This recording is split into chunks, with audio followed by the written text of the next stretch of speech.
Hello everybody, this is HeartGold. All our sunny times is now turned into rainy times. It's pretty miserable outside. In this episode we're going to take on the Violet's gym, but first of all, gone to this house. This guy wanted a Bellsprout. I caught a Bellsprout off screen. Funny thing is, I tried to get the Bellsprout, the game froze on me and I had to do Sprout Tower all over again. When I did Sprout Tower over again, I let Gummy have a few fights. He leveled up and learned Bite. Everybody else was the same as they were in the previous video. They learned, well, Owlicious didn't learn anything, and Black Retina learned Leech Life. But yeah, like I said, classing the Bellsprout off screen, I called it Sprout Bell because, well, I'm not even gonna care about it. It has a nickname, But yeah, this guy wants the Bellsprout for the Onyx. If you're struggling with the Violet gem and you might do the Generation 2 games, I would actually recommend this trade, since Onyx is, I mean, you can get Geodude in the early routes, some of the early routes and in Dark Cave, but Geodude's attack is not that great. Less his attack, it's more his speed is a bit lackluster and he'll die really easy to Mud Slap. Yeah, in Generation 2 both the Pokemon that Falkner has uses Mud Slap and it's super effective against rock types. Anyway, there's like an animation for trading. You really see in the top half here. If I trade again, I think I may do later on. I'll probably put both screens up just so you can see the full animation between both the screens.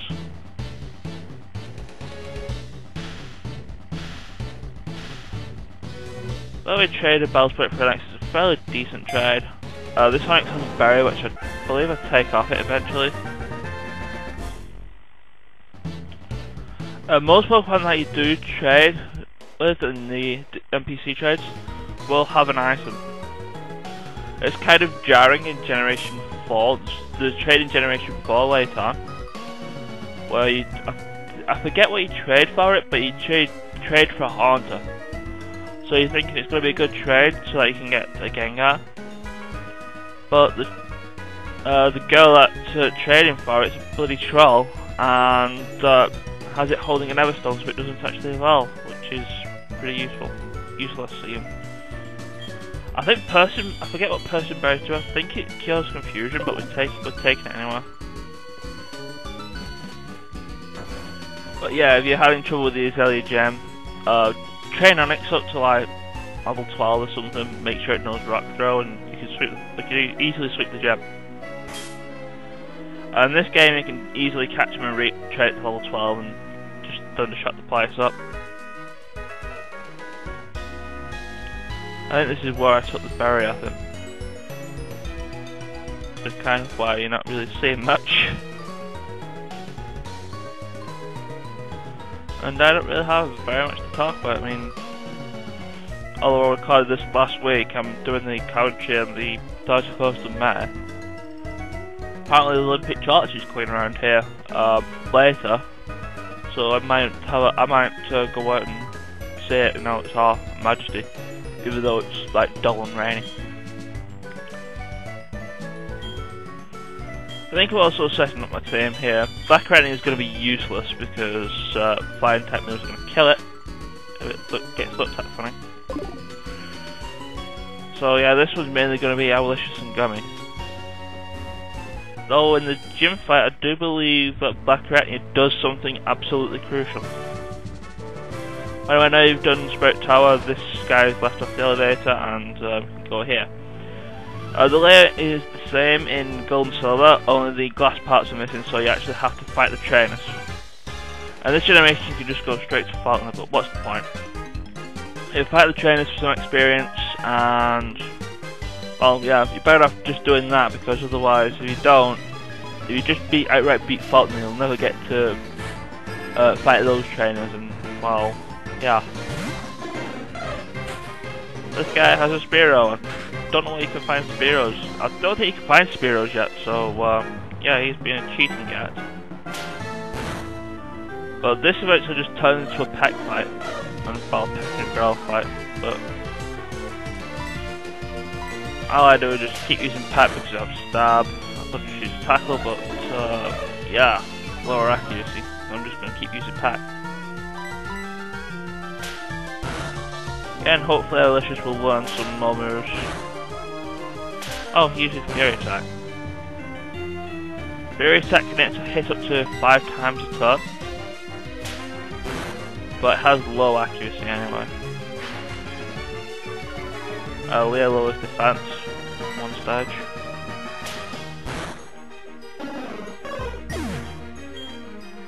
And that's the Spearow done. Does he have another Pokemon? I can't remember. No, it doesn't. I think the other trainer has 2 Pidgeys or something, or a Pidgey and a Spearow. I don't actually see any Hoots in here. Mainly Pidgeys and Spearows.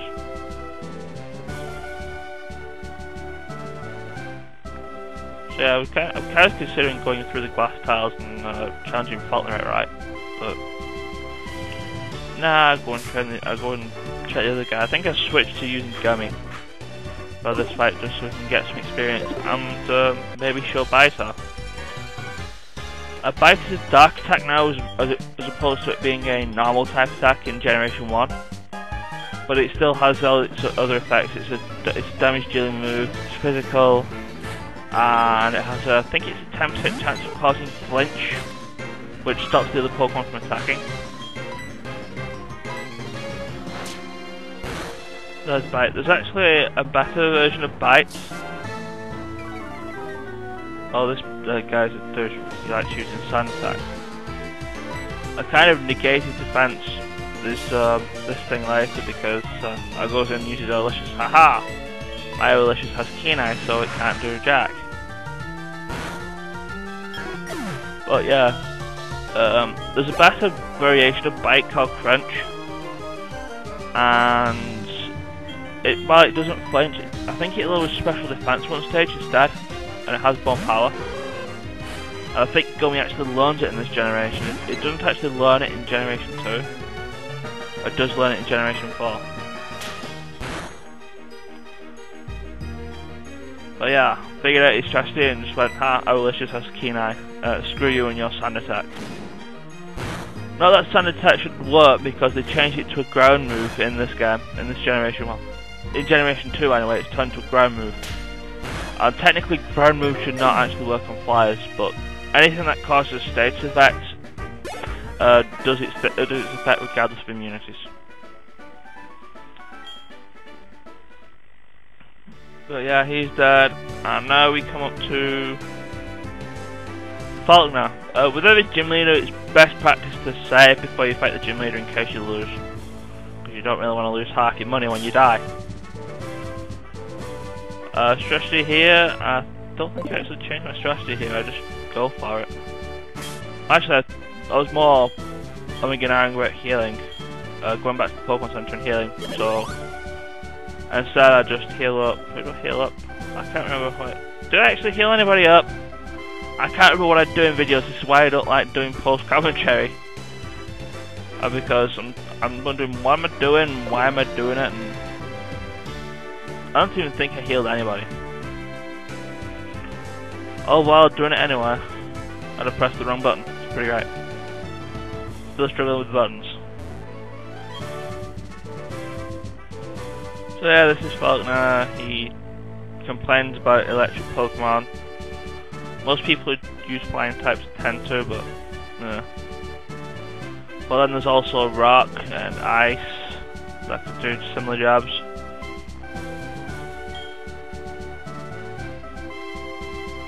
And besides, you have probably two of the worst flying Pokemon ever.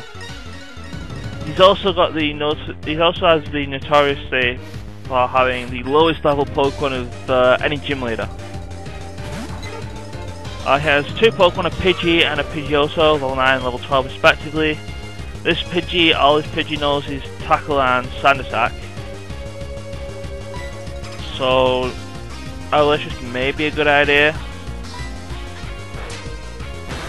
But a couple of bites will do him in. And he does try to, that's just the accuracy hacks again, but nope, defeat him in 2. And here's where I use a little bit of strategy. His Pidgeotto, I think I'm sure it's level 12. And its attacks are Tackle, Gust and Roost. Roost is a pain in the ass in this fight because Roost heals half that Pokemon's HP. And if it's a flying type Pokemon, it loses its flying type stat. So my idea here was to jump in with Black Arachnia, Poison Sting it, hope it gets poisoned on the first hit because it's not going to last 2 turns. I know for a fact Black Arachnia will not last 2 turns with Gust. So Poison Sting it, hope it gets poisoned, and I get lucky because it does actually get poisoned. This will mitigate it might not really be a little bit of damage of for Roost, but it's better than nothing. After that, I think I just switches into. I thought I switched into something else.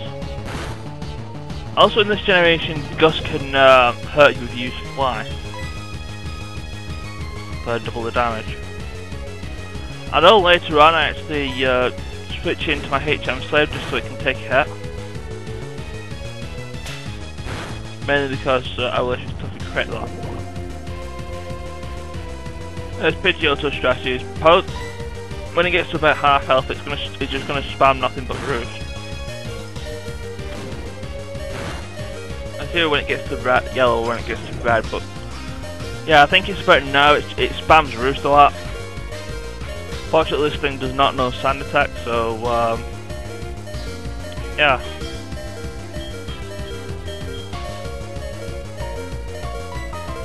This is what I'm deciding whether I should use Potion to heal this thing or whatnot. 9 times out of 10, if a gym leader's Pokemon is in the red, they're very likely going to heal it somehow.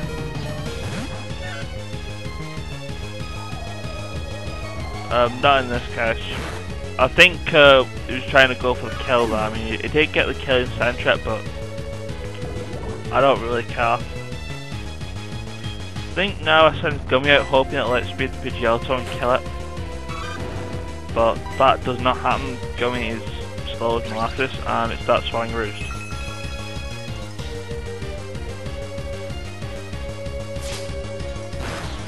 Probably instead of Scratch, I probably should just use Water Gun because I do have a relatively, well, my special attack is probably the same as my physical attack, and I'm getting stabbed through Water Gun. I think the other strategy I used was to lower its defense, so I'd Scratch and do a bit more damage. It's not only that, it's Pidgeotto has the piss poor special defense anyway. But he tries using Water Gun, it does about the same as damage Scratch was doing. But yeah, it's back in the green now and it's going on the offensive again, so bites and scratches.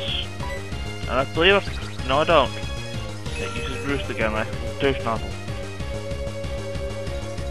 You remember back in the Sabrina's gym and they had all those Abras and Kadabras and Alakazams spamming Recover all the time? Well yeah, this is probably just as bad, because this thing it spams Roost.